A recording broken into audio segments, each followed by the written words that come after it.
శ్రీమద్ భగవద్గీత కర్మ సన్యాసయోగం 10వ శ్లోకం.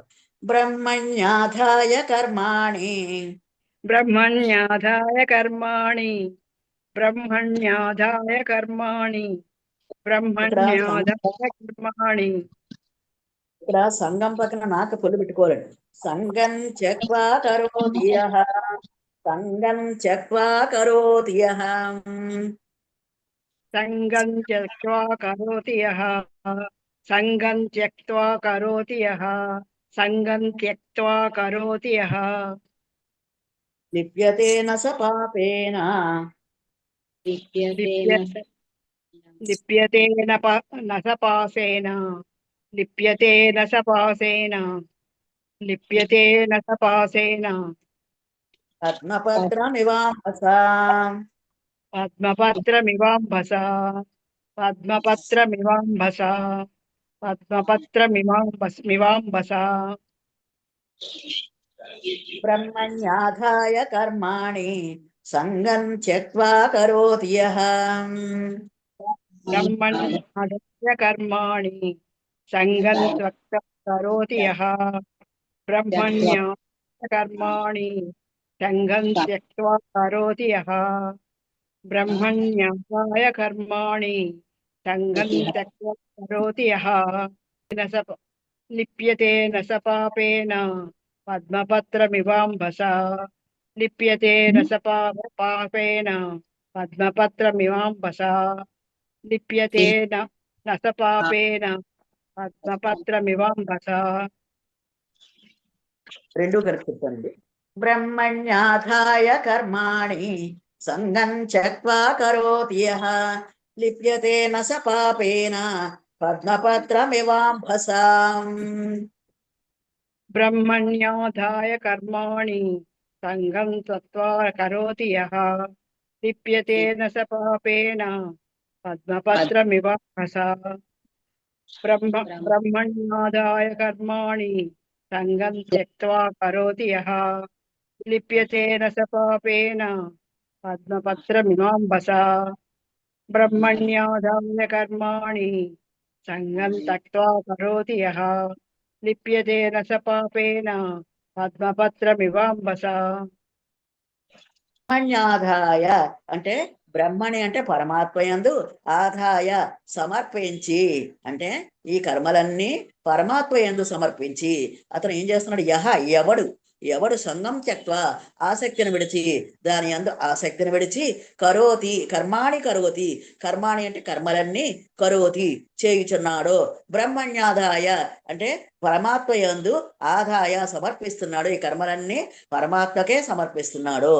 లిప్యతేన స పాపేన పద్మపత్రం ఇవాంబస అంటే తామరాకు నీటిలో ఉన్న నీరు ఎలా అంటుకోదో ఇక్కడ నసపాపైన ఏ పాపం కూడా అతనికి అంటుకోదట. ఎందుకని? అది తామరాకు నీటిలో ఉన్నా సరే దానికి ఒక్క చుక్క కూడా తామరాకు అంటుకోదు. ఆ విధంగానే ఇక్కడ ఈ కర్మలన్నీ బ్రహ్మణ్యాధాయ అంటే పరమాత్మకు అర్పిస్తున్నాడు కాబట్టి, మరి భగవంతునికి అర్పిస్తున్నాడు కాబట్టి ఇతను ఏమీ ఫలితాన్ని కోరట్లేదు కాబట్టి సంగం త్యక్త్వా సంఘాన్ని విడిచాడు, ఆసక్తిని విడుస్తున్నాడు కాబట్టి ఇతనికి ఏం జరిగిందండి? అవన్నీ పరమాత్మకు అర్పించేశాడు కాబట్టి ఇతను ఎలా ఉన్నాడు? పద్మపత్రం ఇవాంబస్స నీటిలో ఉన్న, సంసారంలో ఉన్న అంటే తామరాకు మీద నీటి బొట్టులాగా. నీటి బొట్టు ఎలా ఉందో తామరాకు మీద నీటి బొట్టు వేస్తే నెమ్మదిగా జారిపోద్ది. ఆ విధంగా సంసారంలో ఉన్నా సరే మనం లిప్యతే నసపాపేన ఏ పాపము లిప్యతే అంటబడదు, లిప్యతే అంటబడదు, సపాపేన ఎలాంటి పాపమైనా సరే అంటబడదట. అంటే ఇక్కడ ఒక చిన్న ఉదాహరణ ఏంటంటే, ఒక ఎడారిలో ఒక పక్షి చక్కగా పాపం అది చాలా బాధపడుతుందంటండి. అది ఎండకి ఎండిపోయి అటు ఇటు పరిగెడుతుందంట, చిన్న పక్షి పిల్ల. అది దేవదూతలు ఆ విధంగా వస్తున్నారట. వచ్చినప్పుడు అన్నారట, ఏమి ఎడారిలో ఎందుకున్నావు అంటే, ఏమో నాకు తెలియదు, మా పేరెంట్స్ ఇక్కడ తెచ్చి పడేశారు, నాకు ఎక్కడికి వెళ్ళాలో తెలియట్లేదు, నేను ఎండక మాడిపోతున్నాను, నా కర్మ ఇలా కాలింది, అలాగా ఇలాగా అని రకరకాలుగా బాధపడుతుందంట ఆ పక్షి. సరే నేను దేవుడి దగ్గరికి వెళ్తున్నాను, దేవుడిని అడుగుతాను అందంట. దేవుడి దగ్గరికి వెళ్ళి దేవుడిని అడిగిందంట. పక్షి విలవెల్లాడిపోతుంది, మరి విలవెల్లాడిపోతుంది, దానికి ఏమైనా అవకాశం కల్పించవా అందంటే. అంటే నేను కల్పించాలంటే అవకాశం కల్పిస్తాను, కానీ నువ్వు కూడా ఆ సాయం చెయ్యాలి. ఏమిటి ఆ సాయము? నువ్వు ప్రతి దాన్ని కృతజ్ఞతాభావంతో చూడు. ఈ జీవితాన్ని ఇచ్చిన పరమాత్మ కృతజ్ఞత చెప్పు. నీకు మంచి పనులు చేసిన వాళ్ళ కృతజ్ఞత చెప్పు. అలాగే నీ జీవితంలో ఎవరెవరైతే నీకు మంచి చేస్తారో వాళ్ళందరికీ కృతజ్ఞతలు తెలుపు. నీకెవరైనా మంచి బుద్ధిలో పాటిస్తే వాళ్ళ కృతజ్ఞత చెప్పు. మీ అమ్మగారికి కృతజ్ఞత చెప్పు. మీ నాన్నగారికి కృతజ్ఞత చెప్పు. ఈ ఎడారికి కృతజ్ఞత చెప్పు. ఈ సూర్యదేవుడికి కృతజ్ఞత చెప్పు. ఇలాగ అన్ని కృతజ్ఞతలు చెప్పగా చెప్పగా ఆ అమ్మాయికి తన కర్మని పూర్తిగా తొలుగుతుంది. ఈ కర్మ ఫలం అనేది నెమ్మది నెమ్మదిగా తొలిగి ఆవిడ సుఖపడుద్ది అని చెప్పేట. అప్పుడు వచ్చి ఈవిడికి పక్షికి చెప్పేట. పక్షి అనుకుందంటే ఇంతకంటే ఏమైపోదు నాకు, నేను కృతజ్ఞతలు తెలుపుతూనే ఉంటాను అనుకుని ఏం చేస్తుందంట, ఆ కృతజ్ఞతలు తెలపడానికి ఆవిడ ప్రతి ఉదయం లేవగానే తెల్లవారుజాన అందరికీ కృతజ్ఞతలు చెప్పడం మొదలెట్టిందండి. ఎక్కడైనా ఆహారం దొరికితే ఆహారం దొరికినందుకు కృతజ్ఞత, ఈ జీవితాన్ని ఇచ్చినందుకు భగవంతుడి కృతజ్ఞత, ఈ జీవితాన్ని ఇచ్చినందుకు తల్లిదండ్రులు కృతజ్ఞత, ఎవరైనా మంచి పనులు చేస్తే వాళ్ళందరికీ కృతజ్ఞత. ఈ విధంగా అందరికీ కృతజ్ఞతలు తెలుపుకుంటూ ఉంట్లోకట కొన్నాళ్ళకి మళ్ళీ దేవదూత ఎడారి గుండా ప్రయాణం చేస్తుంటే అక్కడ ఒక చిన్న చెట్టు మొలిచిందంట. ఆ చెట్టు నీడలో ఇది విశ్రాంతి తీసుకుని ఉందంట. ఆ చెట్టుకు రకరకాల పళ్ళు ఉన్నాయంట. ఆ పళ్ళు తింటూ ఈ పక్షి విశ్రాంతి తీసుకొని ఆనందంగా ఉందంట. అప్పుడు పక్షిని అడిగిందంట, ఏంటి చెట్టు ఎడారిలో చెట్టు మొలవదని చెప్పారు కదా దేవుడు, నీకు ఈ ఎడారిలో చెట్టు ఎలా మొలిసిందంటే నాకు అదేమీ తెలియదు, నేను ఇలాగ అందరికీ కృతజ్ఞతలు తెలుపుతుంటే అప్పుడు మరి ఏమైందో నాకు తెలియదు అంటే, అప్పుడు ఆవిడ ఏం జరిగిందంటే మళ్ళీ దేవుడి దగ్గరికి వెళ్ళి అడిగింది. దేవుడు చెప్పేట అవును నిజమే, ఎందుకంటే ఆవిడ పూర్వజన్మ కర్మలన్నీ ఇలా కృతజ్ఞత చెప్పడం వల్ల రిలీజ్ అయ్యి ఆవిడ చక్కగా మంచి పుణ్యస్థితిలోకి వెళ్ళింది. ఏమీ ఆశించకుండా నిష్కామ ఫలాశక్తితో అందరికీ కృతజ్ఞతలు చెప్పడం మొదలెట్టడం వల్ల అప్పుడు ఏం జరిగింది, ఆవిడ చక్కగా మంచి స్థితిలోకి వెళ్ళింది అని ఆ దేవుడు చెప్పాట. అది చెప్పి మళ్ళీ పక్షి దగ్గరికి వచ్చి చెప్పిందండి. అప్పుడు అందండి పక్షి, ఈ కృతజ్ఞతలు చెప్పడం అనేది నేను జీవితాంతం మానను, నేను కృతజ్ఞతలు తెలుపుకుంటూనే ఉంటాను. నాకు భగవంతుడు నాకు ఎంతటి కరుణ ఇచ్చాడు. మరి మనం కూడా ఆహారం తినేటప్పుడు కృతజ్ఞత చెప్పాలి, పడుకునేటప్పుడు కృతజ్ఞత చెప్పాలి, నీళ్లు తాగేటప్పుడు కృతజ్ఞత చెప్పాలి, ఈ జ్ఞానం వచ్చేటప్పుడు కృతజ్ఞత చెప్పాలి. నిరంతరం మనం కృతజ్ఞతలు తెలుపుకుంటూనే ఉండాలి. అప్పుడు మనకి అన్ని కృతజ్ఞతలు తెలపడం అంటే భగవంతుని మీద అతనికి అర్పిస్తున్నాం, మన కర్మలన్నీ భగవంతునికి అర్పిస్తున్నాం, మనం దేన్ని ఆశించట్లేదు. కాబట్టి అప్పుడు మనకి ఏదైతే కావాలో, ఏ మోక్షం అయితే కావాలో ఆ మోక్షాన్ని పరమాత్మ ప్రసాదిస్తాడు. అలాగే ఒక చెప్పులు కుట్టేవాడున్నాయంట, ఒక ధనవంతుడున్నాయంట. ధనవంతుడు అతను ఎన్నో పూజలు చేసేసేవాడట. రకరకాల పూజలు చేసేసి విపరీతంగా నైవేద్యాలు పెట్టేసి అందరికీ నైవేద్యాలు పెట్టడం ఇవన్నీ చేసేవాడట. ఈ చెప్పులు కుట్టేవాడు శివ శివ శివ అంటే చెప్పులు కుట్టుకునేవాడు. అతను ఏమీ పెట్టేవాడు కాదు, ఏమీ చేసేవాడు కాదు. అయితే ఇక్కడ ఏం జరిగిందండి, చెప్పులు కుట్టేవాడిని ఈయన ఆ నారదుడు కనపడ్డాట.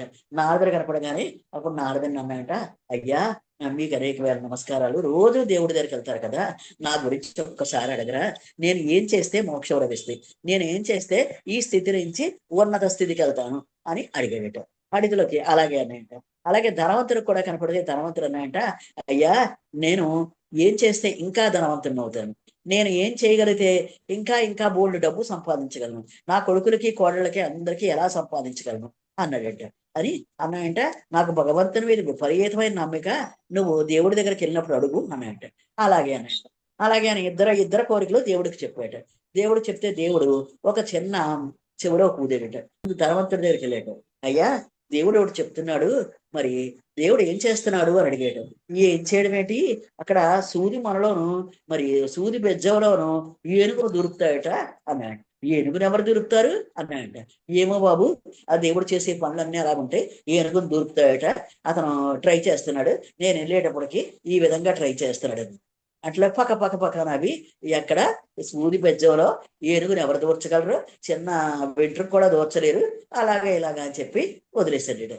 వదిలేసాక చెప్పులు కుట్టేవాడి దగ్గరికి వెళ్ళాడు. చెప్పులు కుట్టేవాడి దగ్గరికి వెళ్తానికి చెప్పులు కుట్టేవాడు అని అంట, అయ్యా ఈ సమస్త సృష్టిని సృష్టించిన భగవంతుడు ఏదైనా చేయగలడు, నాకు విశ్వాసం ఉంది, భగవంతుని మీద అపారమైన విశ్వాసం ఉంది. ఆయన ఏదైనా చెయ్యగలడు.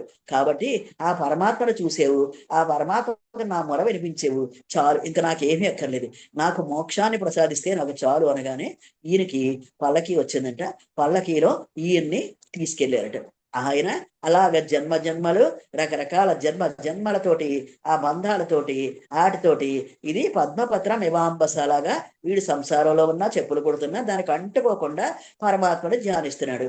వాడేం చేస్తున్నాడు, దానికి అంటుకుని అన్ని ఫలితాలు ఆశించుకుంటూ, అన్ని ఫలితాలు కోరుకుంటూ ఒక హోదాతోటి అతను ఆ విధంగా చేస్తున్నాడు. కాబట్టి అతనికి ఇంకా ఎన్నో జన్మలు అయితే గాని మోక్ష స్థితి రాదు.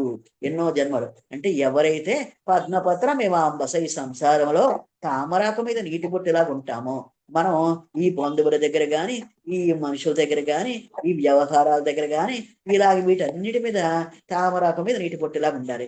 మనం బంధువులకు ఏదైనా ప్రమాదం వస్తే ఈడ్చేస్తాం, ఇవన్నీ మోస్తుంటాం మనం. అలాగ మొయ్యకూడదు. ఎవరి కర్మను అనుసరించి వాళ్ళకి జరుగుతాయి. కాబట్టి మనం ఆ విధంగా ఉండాలి, కానీ మనం అన్ని లోపలికి మొయ్యకూడదు. ఆ మోత బరువు ఏం జరుగుతుందంటే మనకి అనేక రకాల వ్యాధులు వస్తాయండి.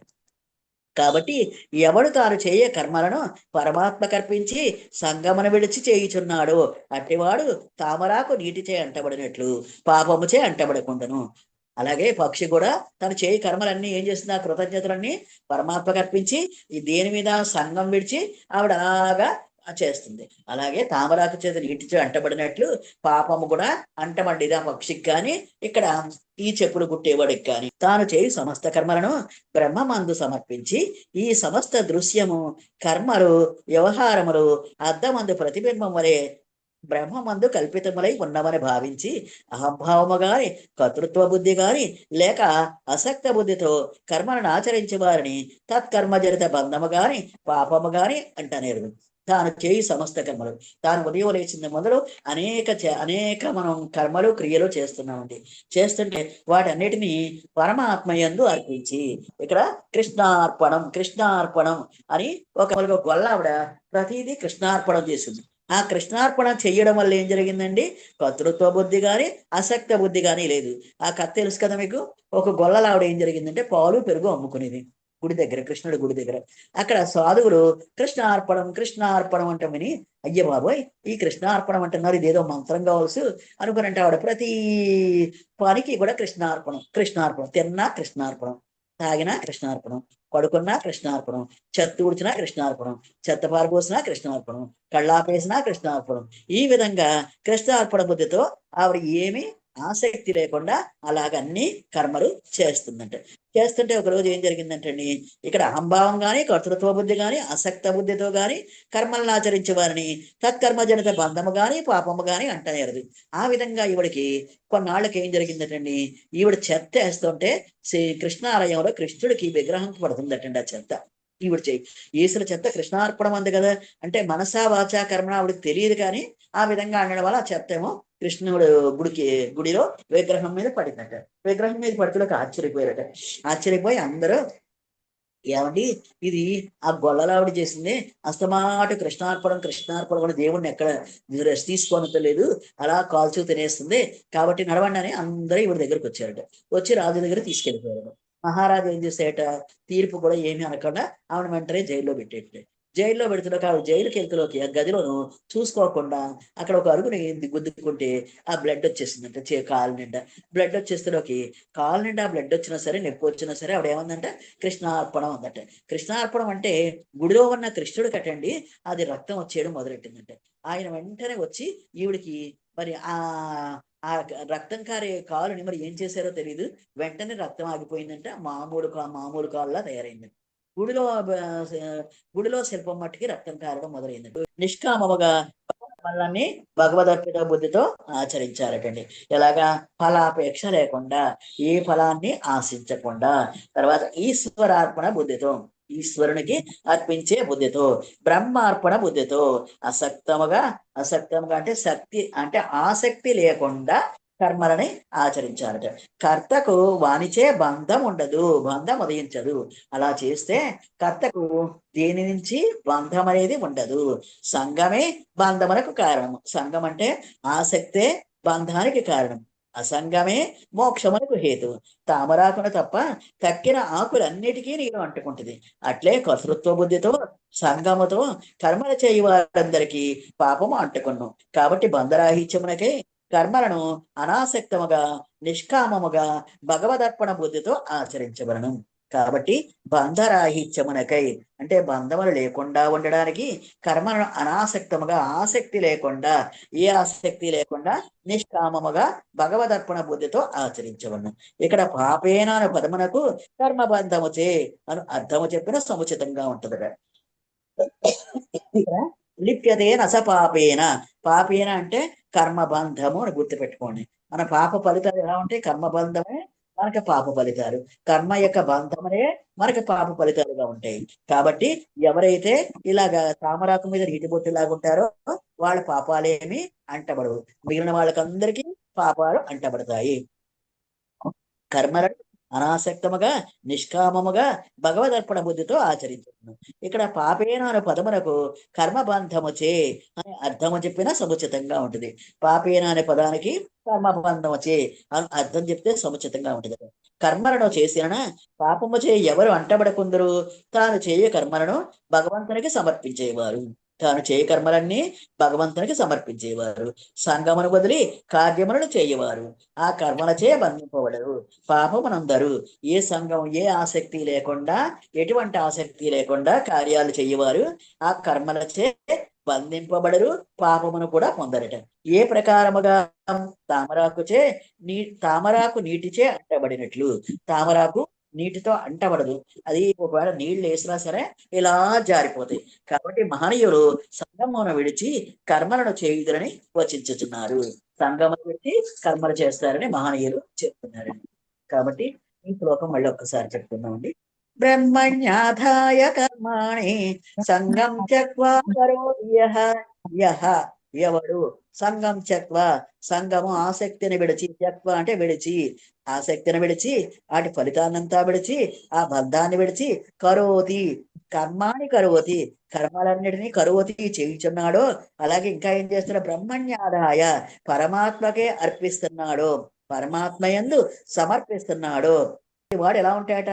తామరాకు నీటిచే అంటబడినట్లు పాపముచే లిప్యతే నస పాపేన, పాపముతో కొంచెమైనా అంటబడేట. తామరాకు నీటిలో ఎలాగా మనకు ఉన్నా సరే అంటబడదో అలాగే ఈ వీడికి కూడా కొంచెమైనా పాపము అంటబడదట.